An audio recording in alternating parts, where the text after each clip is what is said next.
It is December 1943, high above the freezing German landscape. A shattered American B-17 bomber, missing its tail gunner and flying on failing engines, struggles to stay airborne. Closing in from behind is a veteran Luftwaffe ace in a Messerschmitt Bf-109. The heavy bomber is a sitting duck. The German pilot needs just one short burst from his cannons to claim an easy kill and secure the coveted Knight's Cross. He lines up his sights. His finger rests on the trigger, but instead of firing, he eases off the throttle, pulls up alongside the shredded fuselage, and simply stares at the terrified American crew inside. Why didn't he pull the trigger? For a loyal fighter pilot of the Third Reich, letting an enemy bomber escape wasn't just a dereliction of duty, it was high treason, an act strictly punishable by execution before a firing squad. This encounter is often remembered today as a simple, romantic legend of knightly chivalry returning to the skies. But the historical reality is far darker and much more complex. This moment was forged in the brutal, tactical realities of the infamous Bremen bombing raid, born from catastrophic mechanical failure, severe psychological exhaustion, and a highly dangerous moral calculation. How does a man deeply embedded in a totalitarian military machine suddenly risk his own life to save his enemies? To understand why this split-second decision challenged the absolute ruthlessness of total war, we must examine the exact mechanics of that freezing December morning and the impossible sequence of events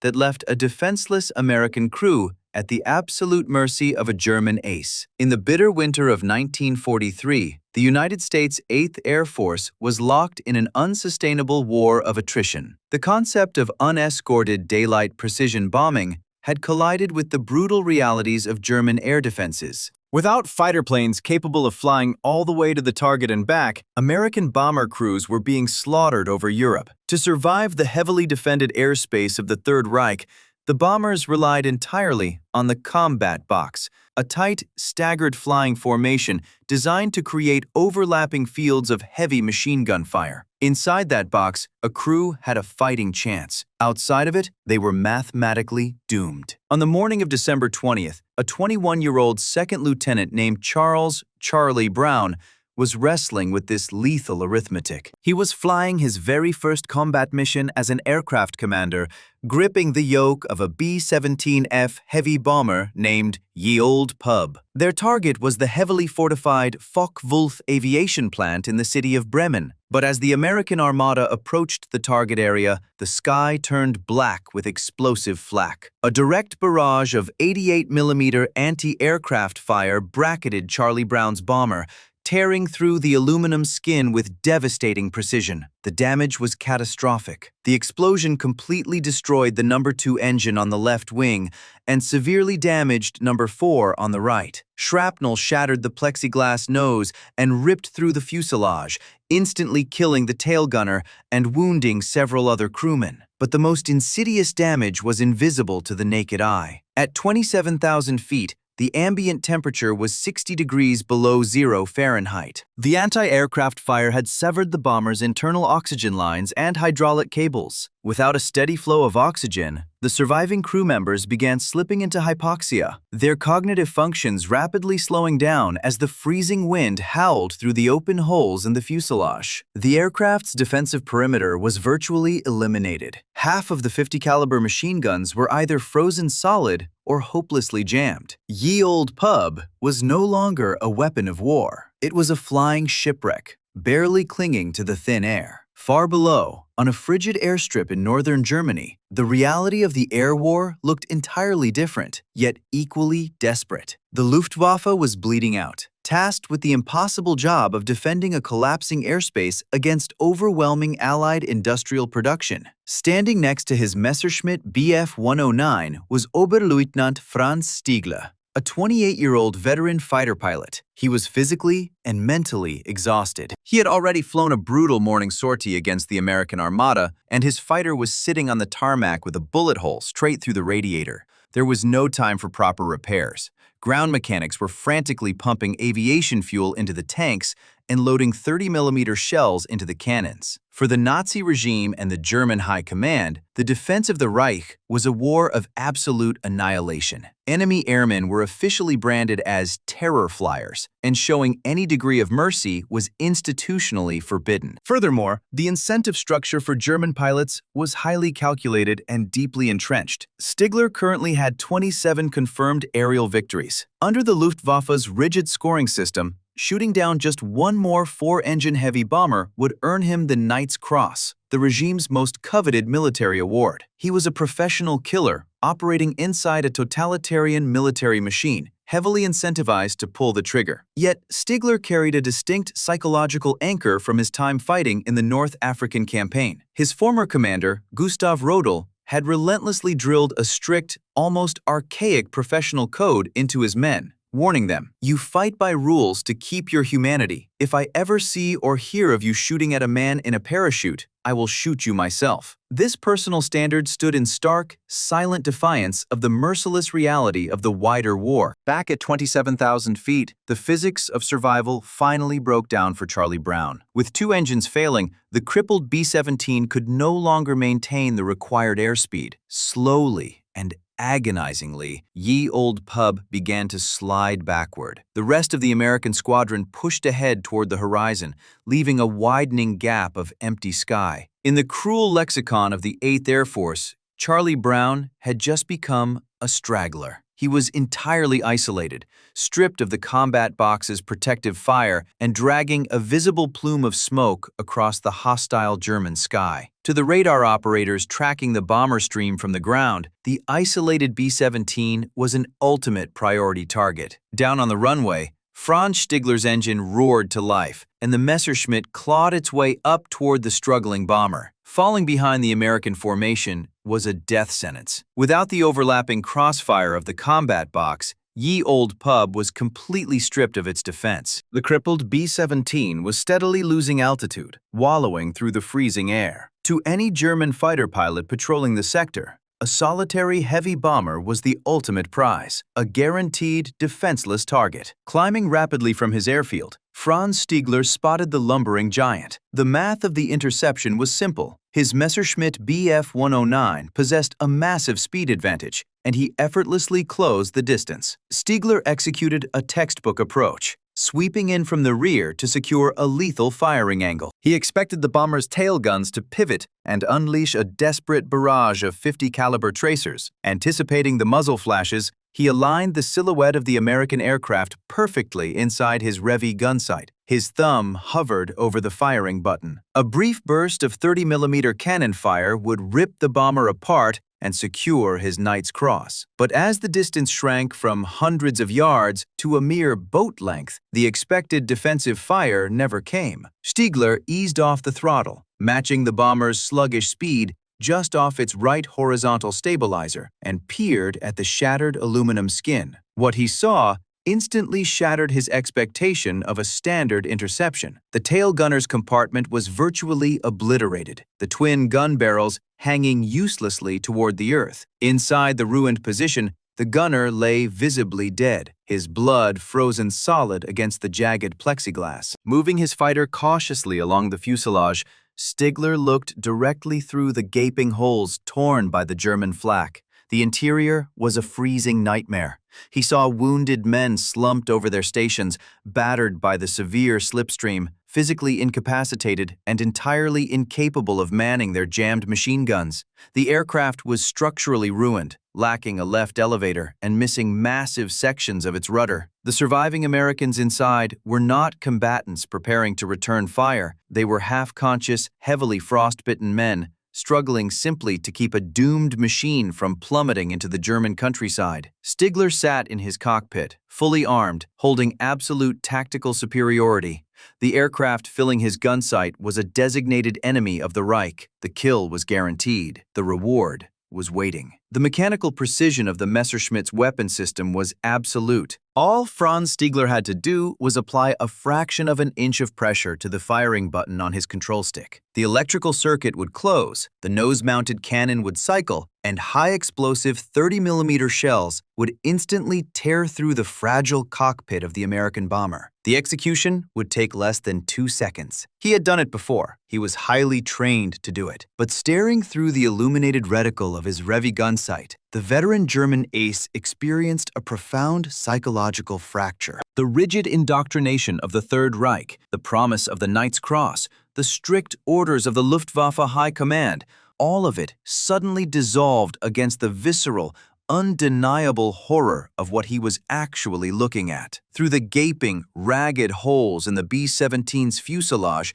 he didn't see the menacing war machine of an industrial superpower. He saw a shattered ruin. He saw a terrified, freezing, bleeding crew of very young men, entirely incapable of defending themselves. The heavy bomber was structurally failing, shuddering violently in the thin, sub-zero air, its remaining engines trailing thick, oily black smoke. In that suspended, agonizing moment at 27,000 feet, the ironclad doctrine of total war collided violently with a ghost from Stigler's past in the North African desert. The voice of his former commanding officer, Gustav Rodel, echoed in his mind with absolute clarity, recalling the strict, archaic code drilled into the squadron. You fight by rules to keep your humanity. If you ever shoot at a man in a parachute, you will be executed by your own commander. Rodel's warning had not been a mere suggestion. It was an ultimatum born of the belief that once a soldier surrenders his moral code to the pure mechanics of slaughter, he is destroyed, long before the enemy can kill him. As Stigler clinically analyzed the catastrophic damage of the American aircraft, the aerodynamics of the failing bomber made the physical reality undeniably clear. The B-17 was no longer a combat asset. It was a metal tomb, merely delaying its inevitable impact with the earth. In Stigler's mind, the shredded aluminum skin of the fuselage transformed. This was not a bomber anymore. It was a parachute. The helpless men inside were already falling. To pull the trigger now would not be a justifiable act of war. It would be an act of cold-blooded, premeditated murder against defenseless men. Slowly, deliberately, Stigler relaxed his grip on the control stick. He pulled his thumb away from the red firing button. Instead of engaging the weapons, he gently advanced the throttle of his Daimler-Benz engine. The sleek, gray-mottled fighter slipped out of the lethal firing position behind the tail and began to creep forward along the right side of the massive bomber. The proximity was incredibly dangerous. The violent, turbulent wash from the B-17's failing engines threatened to flip the lighter fighter plane out of control. But Stigler held the formation with expert precision, closing the gap until his wingtip was only a few dozen feet from the shattered waist of the crippled aircraft. Inside the freezing cockpit of the B-17, the situation was descending from desperate to fundamentally hopeless. 21-year-old Charlie Brown was fighting a losing, exhaustive battle against physics. His muscles burned with deep fatigue as he physically wrestled with the heavy control yoke, desperately trying to keep the massive, unbalanced aircraft level. Severe hypoxia was setting in, heavily clouding his judgment and drastically slowing his reaction time, while the 60-degree below-zero wind howled violently through the shattered plexiglass nose, instantly freezing the blood of the wounded crewmen in the rear. Then, a sudden dark shadow fell across the right side of the cockpit. Brown turned his head slowly, fighting through the thick cognitive fog. Just outside his window, terrifyingly close, was the ultimate symbol of German aerial supremacy, a Messerschmitt Bf-109. He could plainly see the dark Balkan crosses painted on the fuselage. He could see the distinct yellow nose of an elite Homeland interceptor. He could even clearly see the leather flying helmet of the German pilot looking directly at him across the narrow gap of empty sky. The psychological shock was absolute. Brown and his surviving crew were utterly and completely defenseless. Their machine guns were jammed solid with ice. structurally destroyed by flak, or left entirely unmanned by severely wounded gunners. A wave of dread swept through the freezing cabin. They waited for the blinding flash of the cannons, for the inevitable, violent explosion that would end it all. But the explosion never came. Instead, the German pilot began to gesture frantically. Stigler, fighting the heavy controls of his own aircraft just to maintain the perilous formation,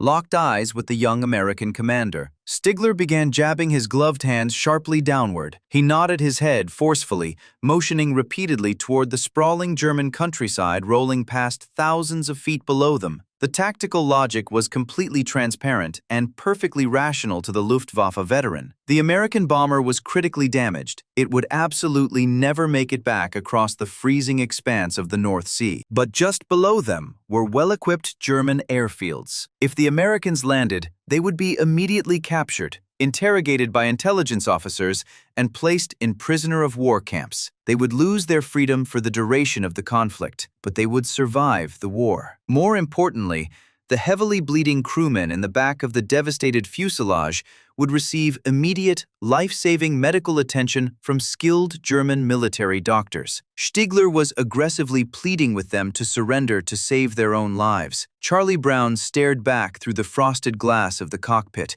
his oxygen-starved mind struggling to process the completely bizarre reality unfolding just feet away. A veteran German fighter pilot, possessing absolute tactical superiority and a guaranteed kill, was not shooting. Instead, he seemed to be actively trying to communicate, but the deep-seated indoctrination of the American military training kicked in with absolute ferocity. Surrender was not an option. Landing in the very heart of Nazi Germany, physically handing over a highly classified heavy bomber to the enemy, and abandoning the strict parameters of the mission was fundamentally unthinkable to the young lieutenant. Despite the catastrophic structural damage, despite the lethal, freezing temperatures, and despite the dying men bleeding out in the back of the aircraft, Brown stubbornly set his jaw. He shook his head violently. He would rather die in the sky than land in enemy territory. Stigler watched the American pilot's defiant refusal with a complex mixture of disbelief and rapidly growing frustration. He recognized the stubborn, almost suicidal defiance in the young pilot's posture. The Americans were actively choosing to die rather than surrender to the regime. Stigler quickly calculated the grim geographic realities of their current flight path. They were heavily damaged, flying strictly west, slowly losing altitude, and desperately attempting to reach the coast. But even if they miraculously cleared the highly hostile German airspace without being intercepted by other fighters, they faced hundreds of miles of the freezing, unforgiving waters of the North Sea. With failing engines, zero hydraulic pressure, and absolutely no emergency ditching equipment intact, crashing into the winter ocean would be a guaranteed death sentence within a matter of minutes. The mathematical probability of survival in that specific direction was zero. But there was another viable option. Stigler quickly changed his tactics. He stopped pointing downward toward the German airfields and violently shifted his hand gestures, pointing sharply and repeatedly to the north. He leaned toward the glass of his canopy and tried to mouth the word, desperately hoping the American pilot could read his lips through the heavy oxygen masks and the freezing wind. Sweden. Neutral Sweden was only a roughly 30-minute flight to the north across relatively safe, uncontested airspace. The geographical distance was mathematically manageable even for the heavily crippled bomber. And most importantly, landing an armed aircraft in a neutral country dictated a very specific legal outcome. It meant official internment under international law, not brutal imprisonment in a Nazi stalag. They would be safely detained by neutral authorities. They would survive the rest of the war in relative comfort, and the critically wounded gunners would be treated in well-equipped civilian hospitals without the threat of the Gestapo. It was the only logical, highly survivable alternative remaining. Stigler banked his agile fighter slightly, urging the massive bomber to follow his lead, attempting to physically shepherd the B-17 away from its deadly western heading. Inside the shattered aluminum shell of the bomber, the American crew was completely trapped in a suffocating nightmare of confusion and profound paranoia. The communication barrier between the two cockpits was an impenetrable wall of thick glass, deafening engine noise, and deep, institutionalized mutual suspicion. The crewmen who were still conscious could clearly see the German fighter hovering just off their wing, effortlessly maintaining a perfect, highly lethal formation. They saw the frantic waving, the aggressive pointing, the strange, subtle banking maneuvers. But they possessed absolutely no context for mercy in the skies over the Third Reich. They had spent the entire morning watching their close friends burn and fall from the sky in jagged pieces, slaughtered mercilessly by aircraft exactly like the one currently flying beside them. To the panicked, hypoxic Americans, Stigler's inexplicable actions did not look like salvation. They looked like a sadistic, highly dangerous game. Dark rumors and terrifying legends circulated constantly through the 8th Air Force bomber bases back in England. Chilling stories of German fighter pilots toying with heavily crippled bombers, forcing them to fly in wide circles for the amusement of the ground crews, or worse, attempting to herd them toward captured airfields to steal the highly classified Norden bomb site and capture the intact aircraft for reverse engineering. Was this an elaborate trap? Was the German ace intentionally stalling, waiting for a camera plane to arrive to record a humiliating propaganda film of a defeated American crew surrendering without a fight? Or was he simply entirely out of ammunition, aggressively trying to intimidate them while radioing in other fully armed interceptors to finish the bloody job? The sheer psychological terror of the absolute unknown weighed heavily on Charlie Brown's exhausted shoulders. His top turret gunner, trapped in a shattered glass dome, physically battered and entirely unable to clear his jammed twin 50 caliber weapons, kept his eyes locked firmly on the Messerschmitt, waiting in terrified silence for the inevitable betrayal. Brown,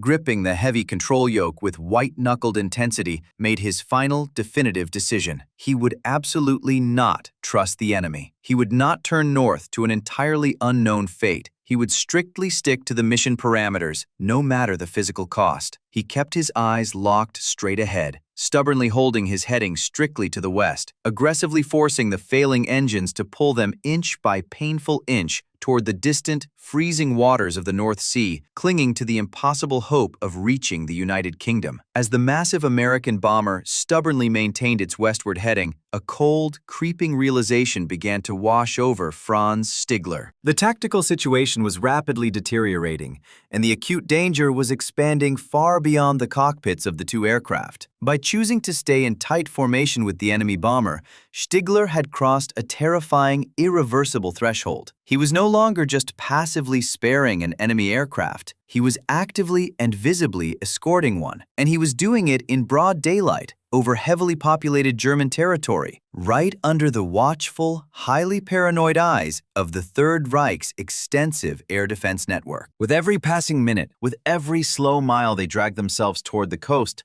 the risk of detection multiplied exponentially. Down below, the German countryside was heavily blanketed with trained visual spotters, highly alert anti-aircraft crews, and sophisticated radar stations tracking the movement of the retreating bomber stream. A solitary B-17 trailing thick black smoke was a highly visible, expected sight. But a B-17 flying in perfect, peaceful formation with a fully marked Luftwaffe Messerschmitt Bf-109 was a glaring, unmistakable anomaly. If a single ground observer reported this impossible sight to the sector command, the consequences for Stigler would be immediate and absolute. The Gestapo did not tolerate mercy. The Nazi state apparatus demanded absolute ideological compliance. Sparing an enemy bomber was an undeniable act of high treason. The punishment would not merely be a swift court-martial and a firing squad.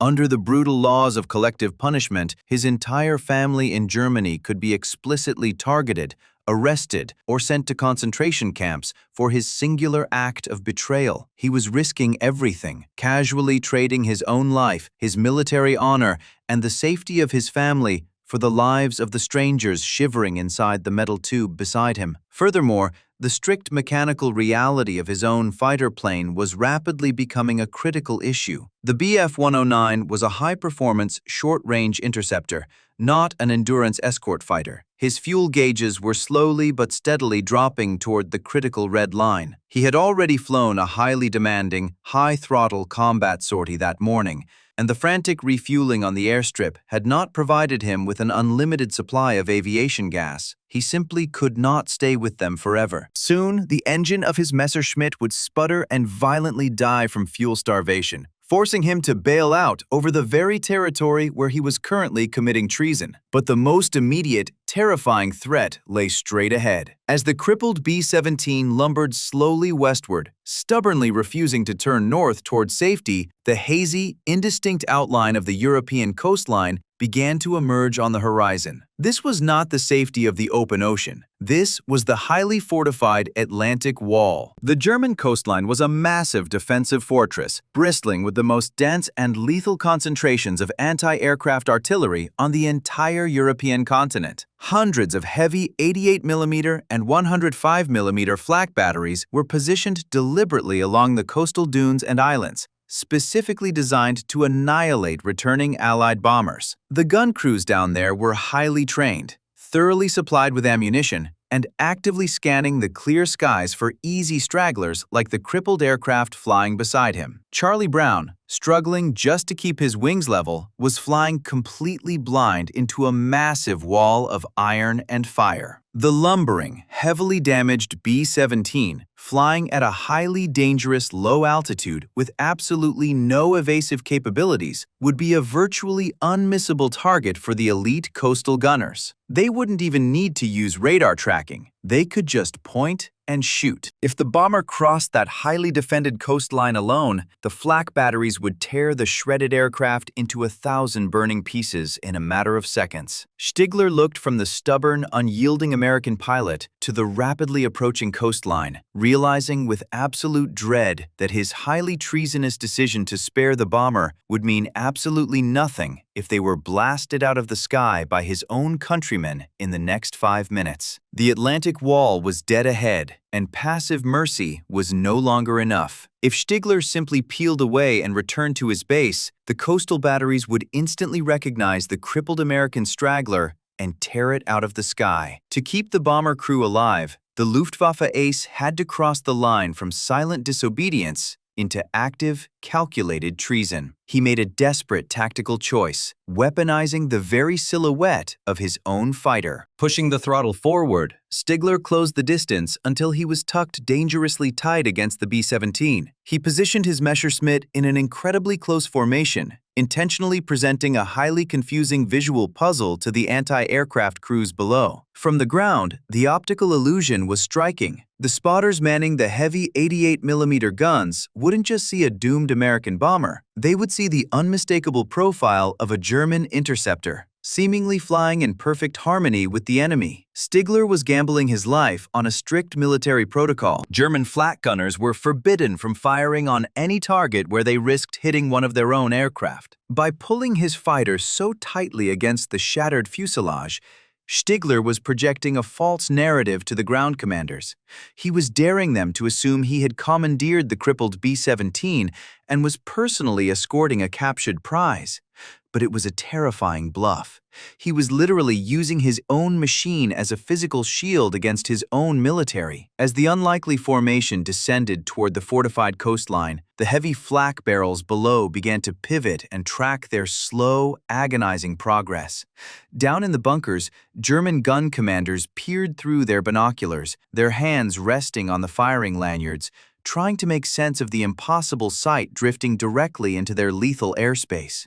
The massive bluff held. Minute by agonizing minute, the unlikely formation drifted directly over the heavily fortified coastal dunes and out over the freezing gray expanse of the North Sea. Down in the concrete bunkers of the Atlantic Wall, the German gun crews kept their firing lanyards slack, fundamentally paralyzed by the bizarre visual of a Luftwaffe ace apparently escorting a captured prize. The heavy flak batteries remained entirely silent, but as the European shoreline receded behind them, a new, invisible boundary rapidly approached. Franz Stigler had pushed his Messerschmitt to the absolute edge of its operational envelope. His fuel gauges were now dropping dangerously close to zero. Staying with the bomber any longer meant his engine would starve and violently seize over the open water. Furthermore, Pushing deeper over the North Sea meant crossing into a lethal hunting ground. Allied fighter squadrons, RAF Spitfires, and American P-47 Thunderbolts regularly patrolled these outer coordinates, actively scanning for German aircraft. If they spotted a Bf-109 hovering anywhere near a crippled B-17, they wouldn't ask questions. Stigler would be blasted out of the sky in seconds. This was the absolute point of no return. He pulled his fighter tight against the ruined bomber one last time. Looking across the narrow gap at the exhausted, white-knuckled American pilot, Stigler made a final, desperate gesture. He pointed sharply to the north, pleading with Charlie Brown one last time to turn toward the safety of neutral Sweden. But the 21-year-old lieutenant, still battling the cognitive fog of severe hypoxia and profound institutional mistrust, simply stared straight ahead. Brown locked his jaw and held his heading strictly to the west, forcing his dying engines to drag them toward the English coast. He was making a conscious, final choice to risk the freezing ocean rather than trust the enemy flying off his wing. Stigler watched the heavy bomber continue its slow, agonizing crawl westward. The psychological tension of the entire encounter suddenly broke, replaced by a cold, quiet realization. The veteran German ace had successfully shielded the Americans from the interceptors, the radar networks, and the Atlantic Wall, but he could not protect them from the brutal physics of a winter ocean crossing. He had done all that he mechanically could. Dropping back slightly, Stigler matched the B-17's sluggish speed for one final suspended second. He locked eyes with the young American commander through the frosted glass. Slowly, he raised his gloved right hand to the edge of his leather flight helmet and delivered a crisp, formal military salute. Without waiting for a reaction, Stigler pulled back on the stick and snapped his Messerschmitt into a sharp bank, peeling away from the crippled giant and accelerating back toward the hostile continent, leaving the shattered bomber completely alone to face the dark horizon. Against all statistical and mechanical odds, the shattered bomber dragged itself across the freezing expanse of the North Sea. With its engines stuttering and failing, Ye Olde Pub managed to cross the English coast and make a desperate, emergency landing. Charlie Brown and his crew miraculously survived the war, but on the continent, Franz Stigler faced a terrifying, silent aftermath. For decades, he kept his treason an absolute secret. He never spoke of the encounter to his commanding officers, his fellow pilots, or even his family. He understood perfectly that even after the war ended, revealing that he had spared an American crew could have made him a target for hardline Nazi loyalists or former Gestapo informants who had slipped quietly into post-war German society. The truth remained buried for nearly 50 years until the two men finally located each other in 1990. This singular, isolated moment of mercy does not alter the vast, catastrophic reality of the Second World War. It does not absolve the Luftwaffe of its integral role in a brutal, systemic war of aggression, nor does it erase the absolute devastation raining down on the cities below. But it does prove a critical point about the limits of an industrialized military machine. The Third Reich built a totalitarian system specifically designed to erase individual moral agency, replacing personal conscience with state-mandated slaughter. Yet, at 27,000 feet, completely isolated from the chain of command, the system broke down. A veteran pilot chose his own archaic professional code over the direct orders of a criminal regime. It proves that even inside the most terrifying machinery of total war, logistics and doctrine cannot entirely override the human element. In the end, the ultimate decision to pull the trigger still rests in the hands of a single individual. Franz Stigler deliberately sacrificed a guaranteed Knight's Cross and risked his own execution to save the very men he had been systematically trained to hate. By lowering his weapons in the freezing skies over Germany, he left behind an enduring historical legacy. He proved that even in the absolute darkest moments of total war, a fighter pilot's most profound and lasting victory can simply be choosing not to pull the trigger.